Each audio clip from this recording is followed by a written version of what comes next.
নমস্কার বন্ধুরা, চলে এসেছি বাংলা ধারাবাহিকের আরও একটি ইন্টারেস্টিং ভিডিও নিয়ে। তোমরা যারা যারা বাংলা ধারাবাহিকের প্রতিনিয়ত দর্শক, তারা আমার এই চ্যানেলটাকে সাবস্ক্রাইব করে রেখো, কারণ বাংলা ধারাবাহিকের ইন্টারেস্টিং আপডেট তোমরা আমার এই চ্যানেলে খুব তাড়াতাড়ি পেয়ে যাবে। বাংলা ধারাবাহিকে নায়ক নায়িকার পাশাপাশি খলনায়ক বা খলনায়িকার ভূমিকাও কিন্তু অত্যন্ত নজর কাড়েন দর্শকদের মনে।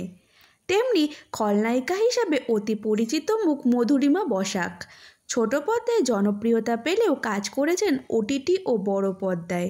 সবেতেই নজর কাড়া অভিনেত্রী মধুরিমাকে দর্শকরা শেষবার দেখেছেন স্টার জলসার ধারাবাহিক চিনিতে।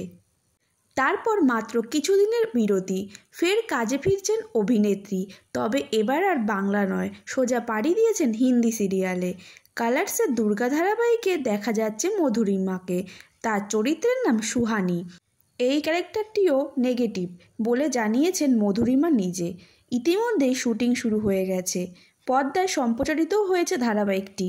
চিনি শেষ হওয়ার অল্প দিনের মধ্যেই নতুন ধারাবাহিকে ফিরে উৎসাহিত মধুরিমা।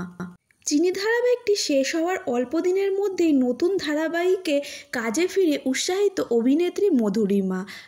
তো বন্ধুরা, অভিনেত্রী হিসাবে মধুরিমাকে তোমাদের কেমন লাগে সেটা অবশ্যই কমেন্টে জানিও। আর